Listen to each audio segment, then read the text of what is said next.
Hey there, students. What I'm going to do today is tie together elements that I manage, meaning websites mostly, give you a sense of institution.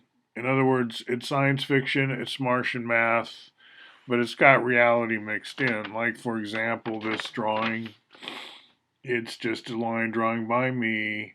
You've got windmills on a mesa charging batteries, some kind of lake, we hope not polluted, and then Bismos parking here, and then they have access out to I-84. So what's going on with the Bismos and how do those things relate through the blogs that I already have? I often take you down the right side of my blog. I noticed just today, and this seems like a ridiculous oversight, that I'm not linked anywhere here to any of my GitHub repos, including School of Tomorrow. Now, School of Tomorrow is where I talk, for example, a lot about the Flextegrity lattice, which is kind of the CCP, but we're adding stress and strain, push and pull, tension, compression. And you could call that frequency, you could call that energy. You could say it's all very nice to have these platonic shapes floating around in your head, pure forms, etc. But what about load bearing, work doing, actual structures? And why aren't we experimenting with domes in the desert or whatever, bigger ones? Like, it seems like as a civilization, we're not necessarily advancing, right? We're getting better at blowing things up, but are we getting better at domes? And so we need schools, we need places to go to train and all this stuff. So before the video is over, I will just have demonstrated adding to these resources on the right as kind of a sideshow. But really, the idea is to talk about how these three blogs relate. And I said the word Bismo before, and I showed you like where they're parked. It stands for business mobile. It's a neologism. I kind of made it up. And really, what you could substitute to some extent and be quite accurate is truck. A Bismo is a truck. And a truck, you see, is a business, especially an independent long haul trucker in their cab. They've got the computers in there. It's an office on wheels, and it's also hauling cargo from one place to another. That's how it, stays in business. It does something useful. Now, the Bismos I'm thinking about would include trucks, but also smaller vehicles, and some of the work that's being done is more of a travelogue nature. And the really light travelers, they don't, you know, saddle themselves with any particular vehicle. They just go where they go. I'm scrolling back, high shoe on head, to some travelogues I was looking at yesterday. Especially this guy going around with his camera guy, translator, going all over. Well, he's getting up to the border of Venezuela, north of Manaus, in the Amazon basin, where Brazil wraps around Venezuela on the west side. And he takes like a 12-hour bus ride from Manaus both ways. Very interesting video. So he'd be out there in what I'd call a Bismo, except he just has apparatus, right? A selfie stick. They've got the cameras, right? But they do have to rent vehicles. They need transportation. They're not really in a Bismo, but they're a field team, and they have equipment. They have a drone, especially, and a lot of these travelers do now. So where did you learn to run that drone? Did you go to a special school? And so going around the world, being a skilled traveler, and showing that world to your viewers and giving some analysis and so on, to me, that's a highly skilled job. And it would be like if I could take, you know, the soldiers of the world and turn them into sensitive traveling analysts, that would be my counter recruiting drive to get you out of camo and into something more comfortable.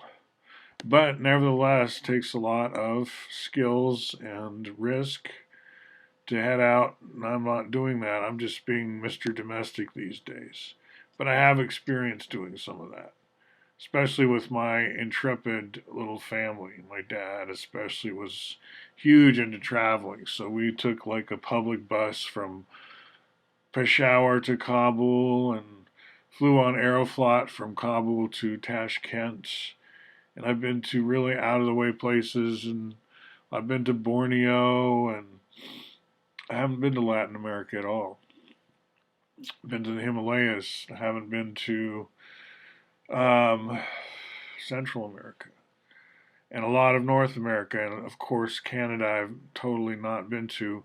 This isn't about me in the sense of, you know, I'm just the average person who's seen a smattering of the world. But I think when we're talking comprehensivism, we should be asking ourselves, does that involve travel? And is that a normal thing? Is traveling normal? And in what mode are we traveling?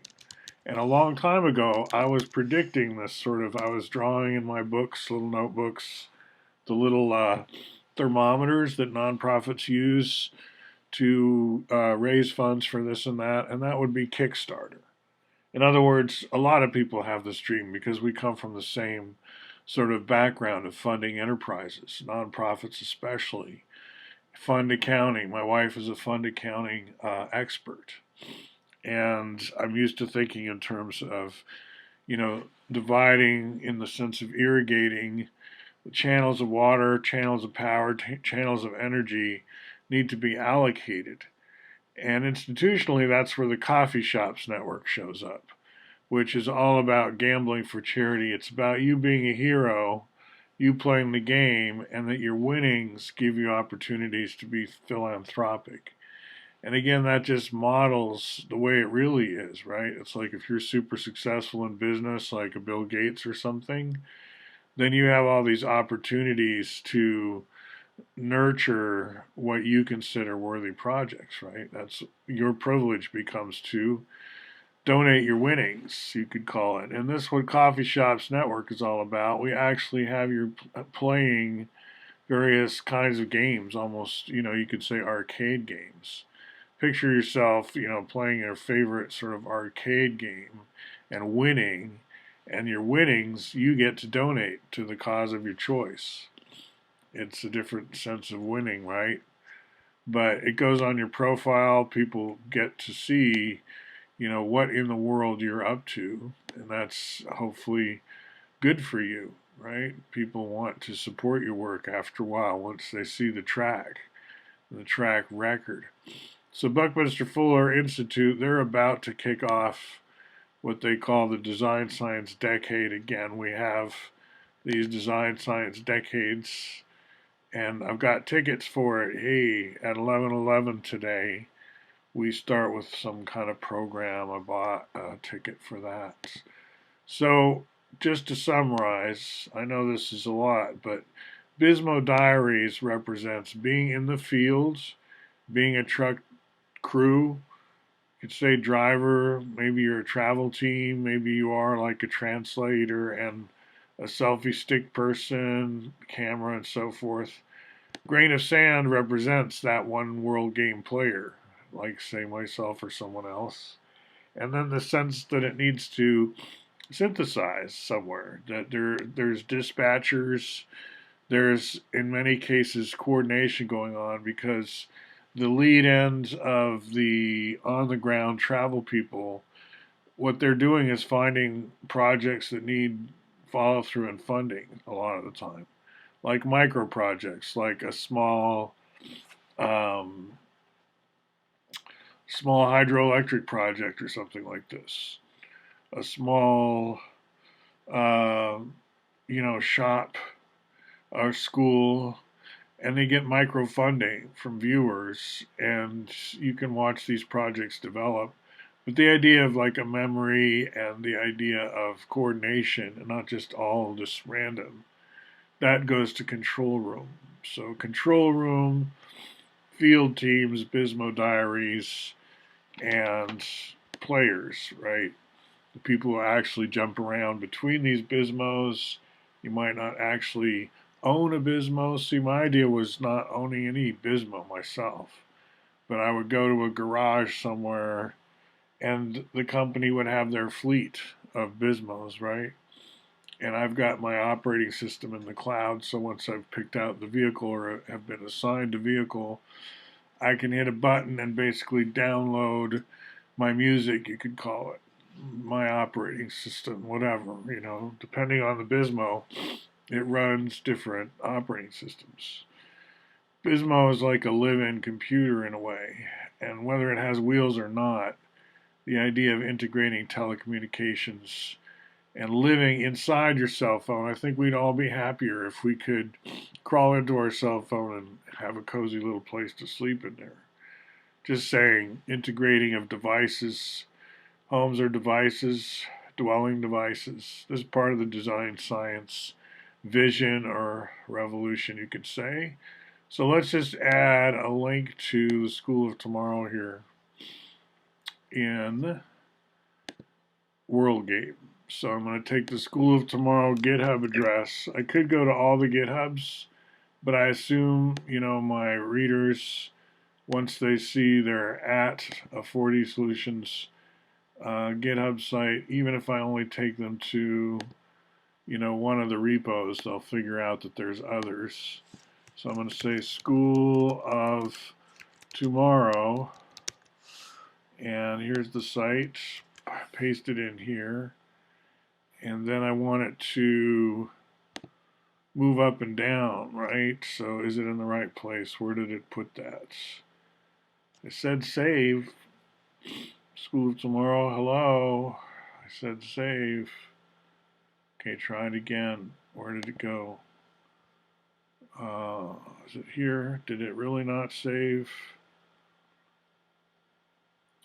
Okay, try it again.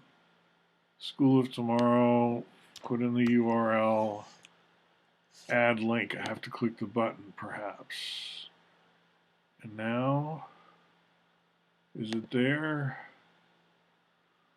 New site name.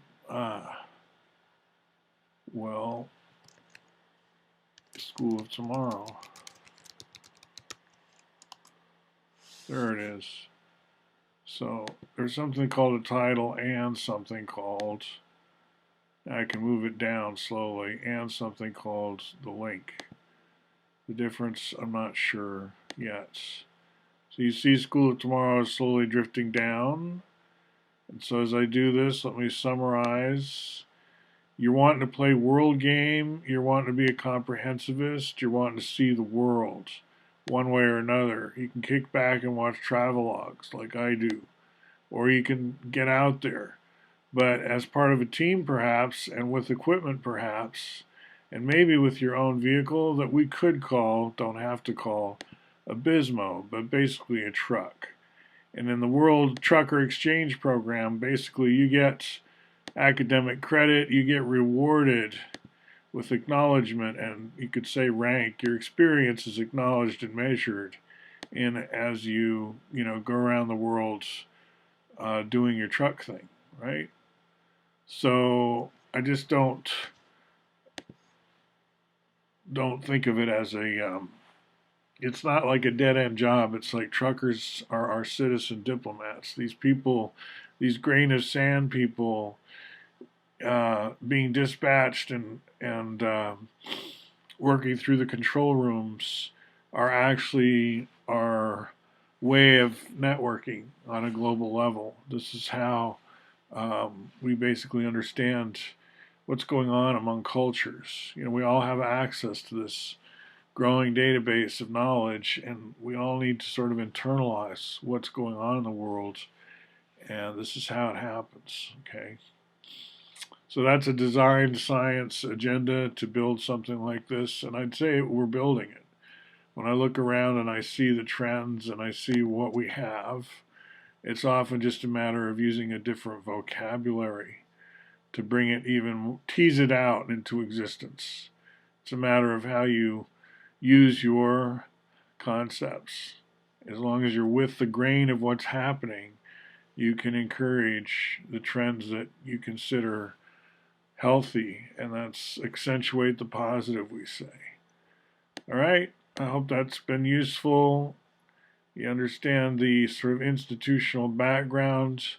Hypertext and tensegrity, remember to keep those linked because this is all glued together, you could say, by hypertext. And the way we think is also very associational a lot of the time. Those long distance connections are like between compression islands that don't touch. What holds your world together are the long distance jumps. Think tensegrity. It's going to help.